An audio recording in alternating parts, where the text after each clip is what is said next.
Fillers 4 మార్కులకు ఉంటాయి. Fillers అనేవి కొన్ని ఎగ్జాంపుల్స్ మనం చూద్దాం. ఈ ఎగ్జాంపుల్స్ అన్నీ కూడా ప్రీవియస్ 2019 పేపర్లో వచ్చినటువంటి ఈ ఫిల్లర్స్ టాపిక్లో ఏ బిట్స్ అయితే వచ్చాయో దాని ఆధారంగా ప్రిపేర్ చేసినటువంటి బిట్లు ఇవన్నీ కూడా. సో చాలా జాగ్రత్తగా ఎక్స్ప్లెనేషన్ వినడానికి ట్రై చేయండి. Select the most appropriate option to fill in the blank. They invited dash to tea. They invited dash to tea అన్నాడు. ఇక్కడ మై ఫ్రెండ్ అండ్ ఐ అని ఇచ్చారు first option. Second option my friend and me అన్నాడు. Third option I and my friend అన్నాడు. Fourth option to me and my friend అన్నాడు. ఇందులో correct one ఏంటి? చాలా జాగ్రత్తగా అబ్జర్వ్ చేయండి. They invited dash my to tea అన్నాడు. మై ఫ్రెండ్ అండ్ మీ బాగా అబ్జర్వ్ చేయండి. ఇందులో కరెక్ట్ ఆప్షన్ ఏంటి అని చెప్పేటప్పుడు they invited my friend and me to tea. వాళ్ళు నా ఫ్రెండును నన్ను ఇన్వైట్ చేశారు. థర్డ్ పర్సన్ వచ్చింది, తర్వాత లాస్ట్లో ఫస్ట్ పర్సన్ వచ్చింది. సో ఆబ్జెక్ట్ కేసులో ఉండేది ఏంది అనేసి అంటే మీ, కాబట్టి దే ఇన్వైటెడ్ తర్వాత మీ రావాలి, ఐ అనేది రాకూడదు. They invited my friend and me to tea. So appropriate answer ఎందుకు second one correct, first one ఎందుకు కరెక్ట్ కాదు అనేసి అంటే అది ఆబ్జెక్ట్ కేసులో వాడుతున్నాం కాబట్టి మై ఫ్రెండ్ అండ్ మీ అనేది కరెక్ట్ ఆన్సర్ అవుతుంది. Right. Second one, they will be coming to attend the party dash. ఇక్కడ ఈ టాపిక్ ఏంది అంటే క్వశ్చన్ ట్యాగ్ అనే టాపిక్ నుంచి వచ్చింది. క్వశ్చన్ ట్యాగ్ అనే అనగానే మనకు కొన్ని పాయింట్లు గుర్తుండాలి. ప్రతి క్వశ్చన్ ట్యాగ్లో కూడా కామా ఉంటుంది. కామాకు లెఫ్ట్ సైడ్ ఉన్నటువంటి మ్యాటర్ని స్టేట్మెంట్ అని, రైట్ సైడ్ ఉన్న మ్యాటర్ని ట్యాగ్ అని అంటాం ప్రైమరీగా. స్టేట్మెంట్ అనేది పాజిటివ్లో ఉంటే ట్యాగ్ నెగిటివ్లో ఉంటుంది. స్టేట్మెంట్ అనేది నెగిటివ్లో ఉంటే ట్యాగ్ పాజిటివ్లో ఉంటుంది. అంటే రివర్స్లో ఉంటుంది ఇది అని అర్థం. బిగినింగ్లో అంటే సబ్జెక్ట్ ప్లేస్లో ఇక్కడ ఏముంది, దే అనే మాట ఉంది. సో సబ్జెక్ట్ ప్లేస్లో ఏదైతే ప్రొనౌన్ ఉంటుందో ట్యాగ్ ఎండింగ్లో కూడా సేమ్ ప్రొనౌన్ ఉండాలి. కానీ ఇచ్చిన ఆప్షన్స్లో కూడా 4 కూడా దే అనే మాట ఉంది ఎండింగ్లో. ఫైన్. అయితే నెక్స్ట్ సబ్జెక్ట్ పక్కన ఉండేటువంటి వర్బ్, హెల్పింగ్ వర్బ్ ఏముంది, విల్ ఉంది. విల్ వచ్చినప్పుడు విల్ నాట్ అంటే వోంట్ అనేది కరెక్ట్ ఆన్సర్ అవుతుంది. విల్ ఉంటే వోంట్ అవుతుంది, కెన్ ఉంటే కాంట్ అవుతుంది, మే ఉంటే మేంట్ అవుతుంది, షెల్ ఉంటే షాంట్ అవుతుంది. రైట్. ఆ రీజన్ వల్ల సి ఆప్షన్ అనేది కరెక్ట్ ఆన్సర్ అవుతుంది. వోంట్ దే అనేది కరెక్ట్ ఆన్సర్ అవుతుంది. నెక్స్ట్ థర్డ్ వన్ చూడు. I shall not go dash he arrives. I shall not go dash he arrives. ఇక్కడ గుర్తుపెట్టుకోవాల్సింది వరకు అనే అర్థంలో మనం దీన్ని వాడుతున్నాం. So I shall not go until he arrives అంటే అతను వచ్చేంత వరకు నేను వెళ్ళను. హీ అరైవ్స్ అనే మాట క్లాజ్ కాబట్టి క్లాజ్ ముందర అంటిల్ ఉండాలి. ఒకవేళ I shall not go dash తర్వాత 5 PM, మండే, ట్యూస్డే, సమ్మర్ ఇలాంటి మాటలు ఉంటే అప్పుడు టిల్ అని రాయాలి. అలా కాకుండా he arrives, he appears, he calls ఇలాంటి మాటలు ఉంటే అప్పుడు అంటిల్ అని రాయాలి. ఇక్కడ గుర్తించాల్సిన విషయం ఏంటంటే క్లాజ్ ముందర అంటిల్ రాయాలి, పాయింట్ ఆఫ్ టైం ముందర టిల్ రాయాలి అనే ఈ రెండింటి పైన అవగాహన మనకు అవసరం. Next one, I would have waited for you at the bus stand if I dash that you would come. I would have waited for you. Right. దాని అర్థం ఏంటి? అట్ ది బస్ స్టాండ్ నేను నీ కోసం వెయిట్ చేసి ఉండేవాడిని. ఎప్పుడు wait చేసి ఉండేవాడిని? If I dash that you would come. నువ్వు వస్తున్నావని నాకు తెలిసినట్లయితే. దీని అర్థం ఏంటి? ఇది అన్ఫుల్ఫిల్ కండిషన్లో చెప్తున్నాం. Probable condition, improbable condition, unfulfil condition అనే కండిషన్స్ అనే టాపిక్లో 3 టాపిక్లు ఉన్నాయి. 3 ఉన్నాయి టైప్స్ ఆఫ్ కండిషన్స్లో. ఇది అన్ఫుల్ఫిల్ కండిషన్లోకి వస్తుంది. అంటే జరగడానికి అవకాశం లేదు. బాగా అబ్జర్వ్ చేయండి. జరిగించడానికి అవకాశం లేదు అక్కడ. ఎందుకంటే ఒక పని జరగలేదు కాబట్టి ఇంకో పని కూడా జరగలేదు. నాకు నీ అరైవల్ గురించి, నీ రాక గురించి తెలియలేదు కాబట్టి నేను నిన్ను ఇన్వైట్ చేయలేకపోయినా, నేను నీకు వెల్కమ్ చెప్పలేకపోయినా, నేను నీ కోసం వెయిట్ చేయలేకపోయినా అని అర్థం. కాబట్టి ఒకటి పాజిటివ్ పర్ఫెక్ట్లో ఉండి ఇంకో side would have, could have, should have, might have plus V3 రావాలి. ఆల్రెడీ బిగినింగ్లో ఐ వుడ్ హ్యావ్ వెయిటెడ్ అని ఇచ్చారు కాబట్టి ఇఫ్ తర్వాత వచ్చేటువంటి మ్యాటర్ పాజిటివ్ పర్ఫెక్ట్లో ఉండాలి. సో పాస్ట్ పర్ఫెక్ట్లో ఉండే ఆప్షన్ మన దగ్గర ఏముందంటే హ్యాడ్ నోన్, అంటే ఏ ఆప్షన్ అనేది కరెక్ట్ ఆప్షన్ అవుతుంది. Next, I am tired as I dash since 8 AM. నేను టైర్డ్ అయిపోయినా, ఎందుకంటే 8 గంటల నుండి ఉదయం పనిచేస్తుండడం వల్ల. I am tired as I dash since 8 AM అన్నాడు. ఇక్కడ డాష్లో వాజ్ వర్కింగ్ కరెక్టా, హ్యావ్ బీన్ వర్కింగ్ కరెక్టా, హ్యాడ్ బీన్ వర్కింగ్ కరెక్టా, ఐఎమ్ వర్కింగ్ కరెక్టా. సిన్స్ అని ఎప్పుడైతే వాడాడో వాక్యంలో 100% ఐఎమ్ వర్కింగ్ అనేది రాదు ఆ వాక్యంలో. ఎందుకంటే ఐఎమ్ వర్కింగ్ వచ్చింది అంటే ఆ సెంటెన్స్లో క్లూ వర్డ్స్ ఏమొస్తాయి? Now, at present, right now, at this time, at this moment, see, look, observe, don't plus V1, listen. ఇలాంటి పదాలు టైమ్ ఇండికేషన్స్గా క్లూ వర్డ్స్గా వస్తాయి ఆ వాక్యంలో. సో మనకు వచ్చినటువంటి వాక్యంలో సిన్స్ అనేది ఉంది కాబట్టి సిన్స్ అనేది పాయింట్ ఆఫ్ టైంను తెలియజేస్తుంది. ఇది ప్రజెంట్ పర్ఫెక్ట్ కంటిన్యూస్ టెన్స్లో వాడాలి. ఆ రూల్ ప్రకారం ప్రజెంట్ పర్ఫెక్ట్ కంటిన్యూస్ టెన్స్ ప్రకారం ఉండాల్సినటువంటి స్ట్రక్చర్ ఏంటి అంటే ఐ తర్వాత డౌట్ లేకుండా హ్యావ్ బీన్ వర్కింగ్ అనేది రావాలి. సో ఇక్కడ ఆన్సర్ ఏంటి అంటే బి ఆప్షన్ ఈజ్ రైట్, అంటే హ్యావ్ బీన్ వర్కింగ్ అనేది కరెక్ట్ ఆన్సర్ అవుతుంది. Next one, the child has been in the sick bed dash 1 week. చూడండి, the child has been in the sick bed dash 1 week. పిల్లవాడు, బిడ్డ 1 week నుండి sick bed పైన పడుకొని ఉన్నాడు, అంటే ఇప్పుడు కూడా పడుకొని ఉన్నాడు అనేసి అర్థం. కాబట్టి దాని అర్థం ఏంటి అంటే it is also should be used in present perfect continuous tense. So for the past 1 week అయినా అనొచ్చు, ఫర్ ది లాస్ట్ 1 week అయినా అనొచ్చు, ఫర్ 1 week అయినా అనొచ్చు. ఈ 3 ఆప్షన్స్ ప్రకారం ఏది మనకు ఆన్సర్ కనబడుతుంది అంటే B option, that is for the past అనేది. సో ఆన్సర్ ఏంటి దీనికి? ఫర్ ది పాస్ట్ అనేది కరెక్ట్ ఆన్సర్ అవుతుంది. Next, his father wrote to him, it is high time you dash preparing for the forthcoming examinations. అరే నువ్వు ఎగ్జామ్కి prepare అవ్వాల్సిన time మించిపోయింది అని చెప్పేటప్పుడు the word should be in V2. Sentence ఎప్పుడైనా సరే గుర్తుపెట్టుకోండి, ఇట్స్ టైమ్, ఇట్స్ హై టైమ్తో కానీ మొదలైతే that sentence should be in past simple. అంటే వర్బ్ అనేది V2లో ఉండాలి. వర్బ్ అనేది దేంట్లో ఉండాలి? V2లో ఉండాలి. అది జాగ్రత్తగా అబ్జర్వ్ చేయండి. V2లో ఉండే వర్బ్ ఏంటంటే ఇక్కడ ఏ ఆప్షన్లో ఉంది? That is started.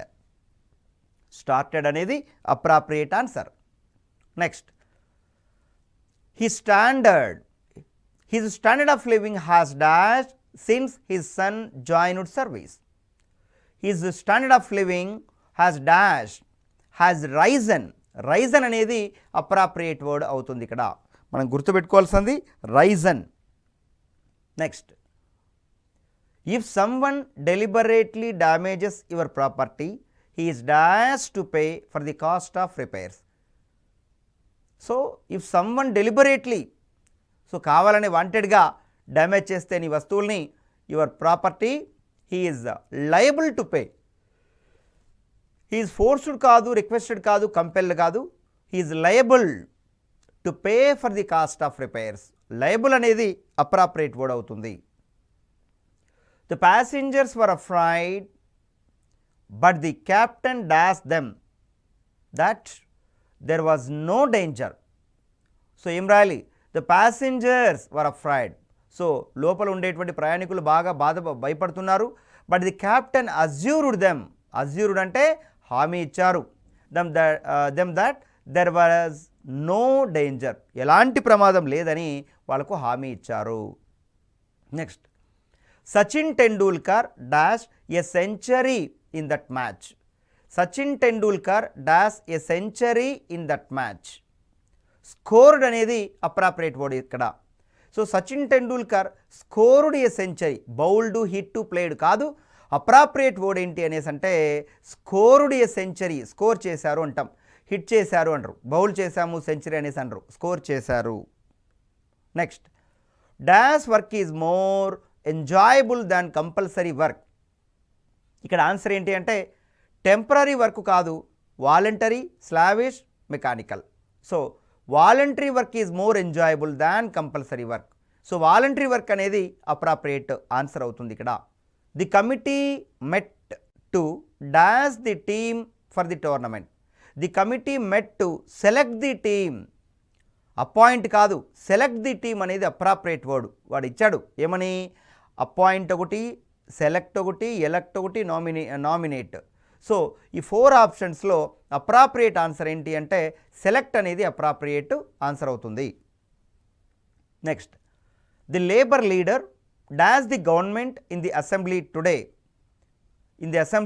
Today of not protecting the interests of textile industry. So the labour leader dash the government అన్నాడు. The labour leader accused the government. Accused అంటే ఏంటి, ఆరోపించాడు, నిందించాడు, నిందారోపణలు చేశాడు అనే అర్థంలో అక్యూజ్డ్ అనేది అప్రాప్రియేట్ ఆన్సర్ అవుతుంది. Next, he is not only kind but also dash in his dealings with the poor. He is not only kind but also courteous in his dealings with the poor. So appropriate word ఇక్కడ courteous అంటే వాళ్ళు మాట్లాడేటటువంటి తీరు, welcoming చేసేటువంటి పద్ధతి, వాళ్ళ way of talking, everything ఇవన్నీ కూడా వస్తాయి కోర్టియస్ అనేసి అంటే.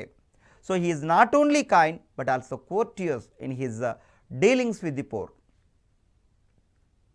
Next, a dash thief was caught by the police last night. A dash thief అంటే a notorious thief was caught by the police last night. A notorious అంటే famous అనే పదానికి opposite word notorious అవుతుంది. Famous అనే పదానికి opposite word notorious అనేది అవుతుంది. కాబట్టి నోటోరియస్ అంటే ఒక వ్యక్తి బ్యాడ్గా, చెడ్డగా పేరు తెచ్చుకుంటే రైట్, నెగిటివ్ వేలో పేరు తెచ్చుకుంటే ఆ వ్యక్తిని నోటోరియస్ పర్సన్ అనేసి అంటాం. Next, his dash income doesn't allow him to buy a new scooter. His small income, maigre income, spare income, scarce income. ఇక్కడ అప్రాప్రియేట్ వర్డ్ ఏంటి అంటే మ్యాగ్రే income.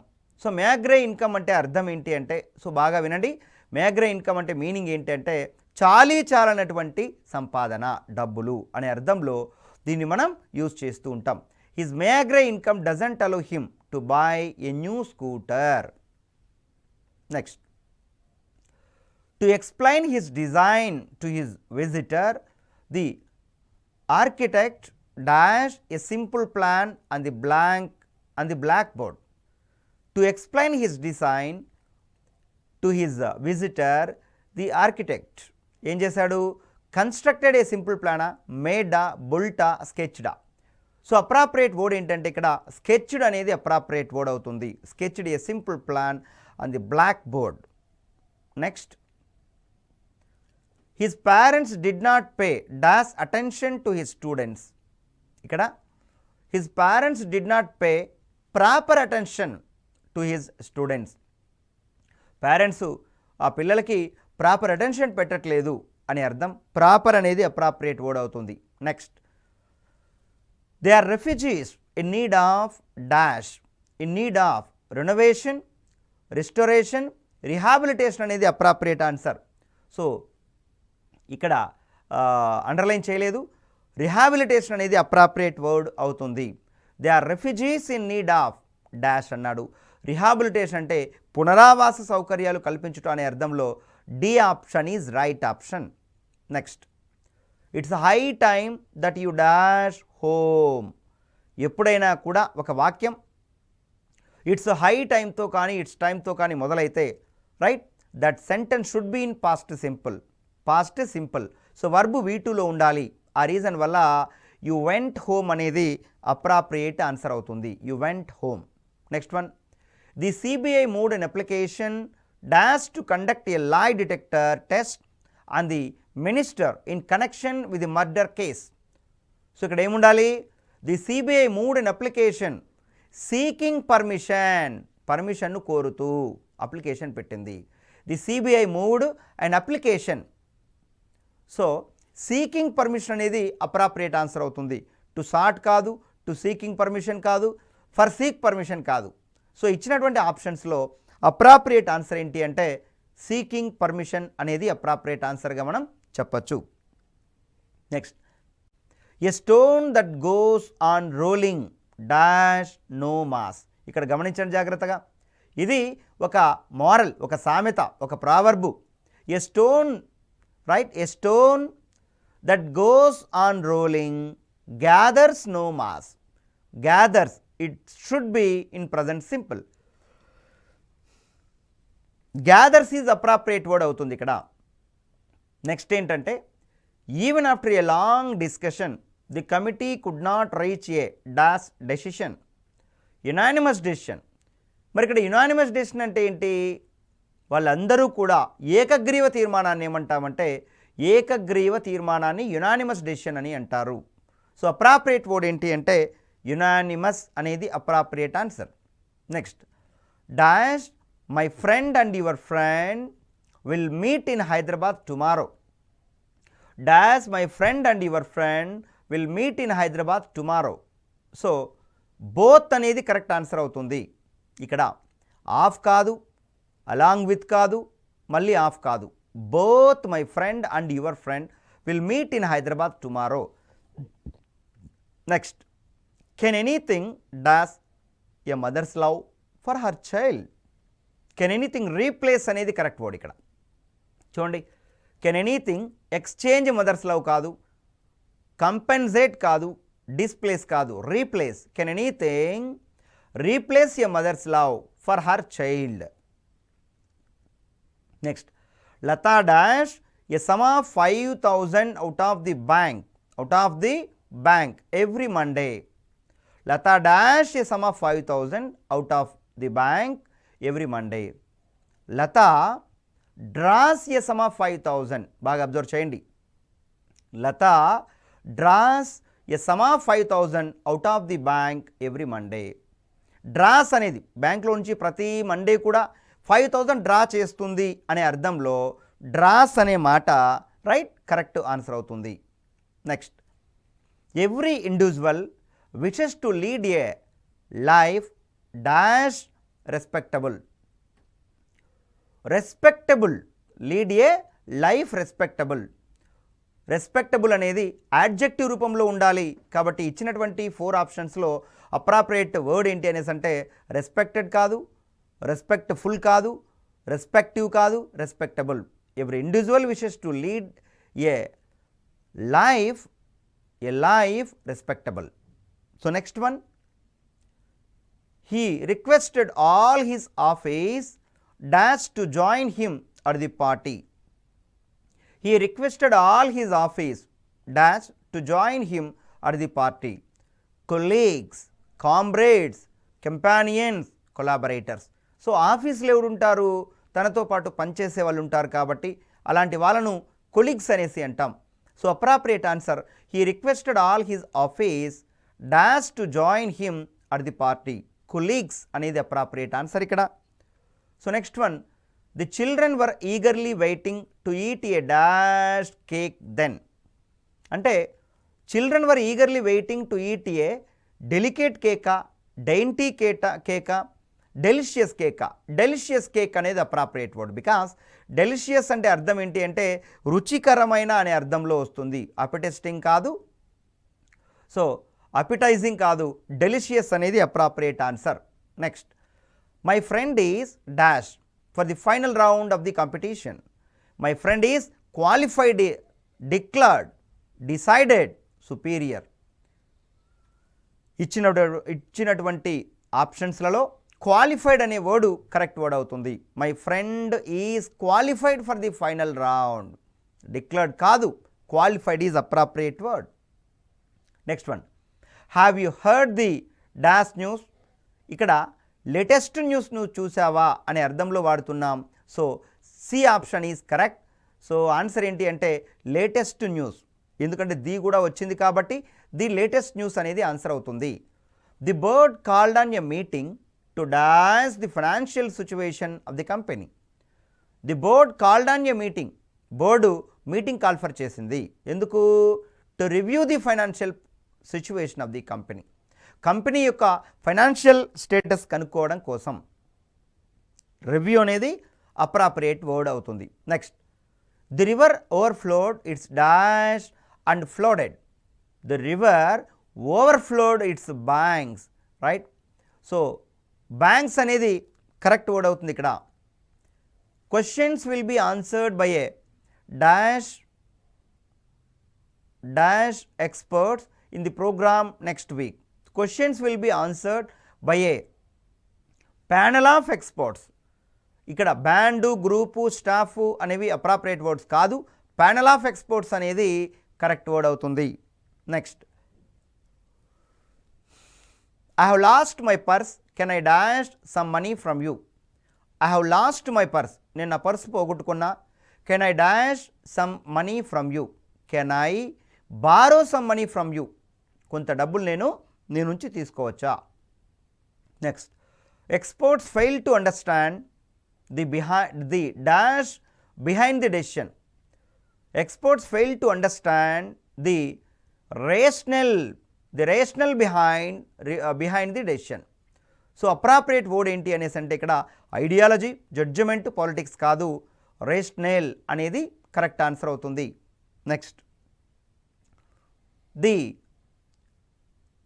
Lecturer ordered a student to leave the room and forbade him to return. Forbade అంటే నిషేధం విధించడం, కర్బు విధించడం, మళ్ళా రాకుండా చేయడం. కాబట్టి ఫర్బేడ్ అనేది కరెక్ట్ వర్డ్ అవుతుంది ఇక్కడ. ఫర్బేడ్ అంటే నిషేధం. Next, the reward is a dash of her service to man kind. అక్కడ రివార్డెడ్ వచ్చింది, reward. The reward is a recognition of her service to man kind. Recognition, memento కాదు, మెమోరియల్ కాదు, విట్నెస్ కాదు, recognition అనేది అప్రాప్రియేట్ వర్డ్ అవుతుంది. Next, the workers relax dash 4 PM and 5 PM daily. ఇక్కడ చూడండి, and నేను ఆల్రెడీ చెప్పాను మీకు, బిట్వీన్ అనేది రెండింటి మధ్య అనే అర్థంలో యూజ్ చేస్తాం. అమాంగ్ అనేది రెండు కంటే ఎక్కువ వాటి మధ్య అనే మాటలో మనం యూజ్ చేస్తాం. For exactly 2 persons or places or things we should use between, and for more than 2 persons or places or things or animals we should use among. So 4 PM and 5 PM అనేది రెండు టైంల మధ్య అనే అర్థం కాబట్టి between అనేది appropriate word అవుతుంది ఇక్కడ. అంటే first option is right option. Next one, Ramya would not have died dash you had helped him on time. ఒకవేళ రైట్ టైంలో నువ్వు ఆమెకు హెల్ప్ చేసింటే ఆమె చనిపోయేది కాదు. Ramya would not have died, తర్వాత ఇఫ్ అనేది కంజంక్షన్ వాడాలి అక్కడ. If you had helped him on time. Next, the party fail to dash enough volunteers to bring its traditional voters to the polling booths. So the party fail to manage కాదు, collect కాదు, assemble కాదు, mobilise. So appropriate word ఏంటి ఇక్కడ అనేసి అంటే the party failed to mobilise enough volunteers to bring its traditional voters to the polling booths. So next one, everyone should dash himself against illness since medical care has now become expensive. Everyone should insure, ప్రతి ఒక్కరూ కూడా ఇప్పుడు insurance చేసుకోవాలి. Himself against illness medical since medical care has now become expensive. So ఇక్కడ insure అనేది appropriate word అవుతుంది. Next, none of the diplomats at the conference was able to either comprehend dash solve the problem. మీరు గుర్తించాలి ఇక్కడ point ఒకటి. None of the diplomats at the conference was able to either అన్నాడు. ఇక్కడ గుర్తించాల్సిన point ఏంటంటే either or, neither nor, whether or, rather than, not only but also. ఇది ఒకటి వచ్చిందంటే ఇంకోటి డెఫినెట్గా వాక్యంలో వస్తుంది. ఈ సెంటెన్స్లో ఎయిదర్ అనే మాట వాడారు కాబట్టి డెఫినెట్గా ఆర్ అనేది రావాలి. So third option is right. Next, no sooner the teacher enter the seminar hall dash the student stood up. No sooner is, no sooner వస్తే దాన్ అనే మాట వస్తుంది. No sooner is followed by than. ఈ reason వల్ల than అనేది appropriate answer.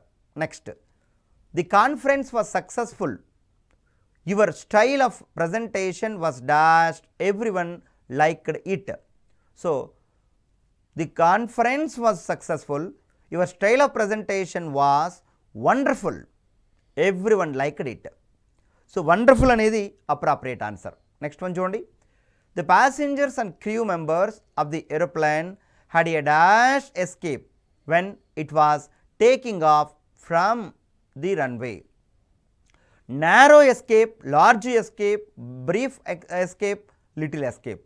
ఇక్కడ appropriate answer ఏంటి అంటే నారో ఎస్కేప్ అనేది అప్రాప్రియేట్ ఆన్సర్ అవుతుంది. So next one, he walked as dash as he could so that he would not miss the train to work. మీరు ఇక్కడ అబ్జర్వ్ చేయండి. He walked as fast as, ఇక్కడ మనం use చేయాల్సినటువంటి adjective ఏంటంటే positive degree of adjective వాడాలి. He walked as fast as he could so that he would not miss the train to work. Fast అనేది first option అనేది correct answer అవుతుంది. Next, bread and butter dash all we want now. Bread and butter అనేది third person singular కాబట్టి is అనేది appropriate answer అవుతుంది. So first option is right. So next one, my geography sir said to us the sun dash in the east. The sun dash in the east అనేది చూడండి, ఇది direct స్పీచ్లో ఉంది. Direct స్పీచ్లో inverted కామాస్లో ఉండే matter ఒక universal truth అయినా, ఒక general truth అయినా, ఒక ప్రావర్బ్ అయినా, ఒక మోరల్ అయినా, ఒక కొటేషన్ అయినా, ఒక ఫ్యాక్ట్ అయినా, ఒక యాక్సిమ్ అయినా అయితే ఐడియాస్లోకి మార్చేటప్పుడు ఎలాంటి అందులో మార్పు చేర్పులు ఉండవు అనేది ఒక పాయింట్ తెలుసుకోవాలి. ఇక్కడ ఇన్వర్టెడ్ కామర్స్లో ఉండేటువంటి మ్యాటర్ ప్రజెంట్ సింపుల్లో ఉండే వాక్యం కాబట్టి వర్బ్ అనేది ప్రజెంట్లో ఉండాలి. So rise, is rising, will rise, rises. ఇందులో ప్రజెంట్లో ఉండేటువంటి వర్బ్ ఏంటి అంటే రైజు, రైజెస్ అనే రెండు కూడా ఉన్నాయి. బట్ ఈ రెండిట్లో కూడా అప్రాప్రియేట్ ఆప్షన్ ఏంటి అంటే సబ్జెక్ట్ థర్డ్ పర్సన్ సింగులర్లో ఉంది కాబట్టి రైజెస్ అనేది అప్రాప్రియేట్ ఆన్సర్ అవుతుంది. సో ఈ విధంగా ఫిల్లర్స్ మనం నేర్చుకోవాలి. So students those who are preparing for SSC GD in 2020 and 21 January. So నవంబర్లో, డిసెంబర్లో ఇవి జరుగుతాయనేసి అంటున్నారు 2020లో. ఇక్కడ దీనికి ప్రిపేర్ అయ్యేటువంటి అభ్యర్థులు ఈ ఫిల్లర్స్ నేర్చుకునేటువంటి క్రమంలో మీరు 6 టాపిక్లకి ఇంపార్టెన్స్ ఇవ్వాలి. అదేంటి అంటే ఇందులో ఆర్టికల్స్ వస్తున్నాయి, ప్రిపోజిషన్స్ వస్తున్నాయి, టెన్సెస్ వస్తున్నాయి, కంజంక్షన్స్ వస్తున్నాయి, కండిషన్స్ వస్తున్నాయి. అదేవిధంగా డైరెక్ట్ ఇండైరెక్ట్ సంబంధించి కూడా బిట్లు వచ్చేటటువంటి అవకాశం ఉంది. రైట్, ఈ విధంగా మ్యాక్సిమం మీరు ప్రాక్టీస్ పేపర్లు ఎక్కువ, ఎంత వీలైతే అన్ని ఎక్కువ ప్రాక్టీస్ చేయండి. సో దట్ ఈ టాపిక్ పైన కంప్లీట్ కమాండ్ మీకు వస్తుంది. Right, thank you all of you, all the best.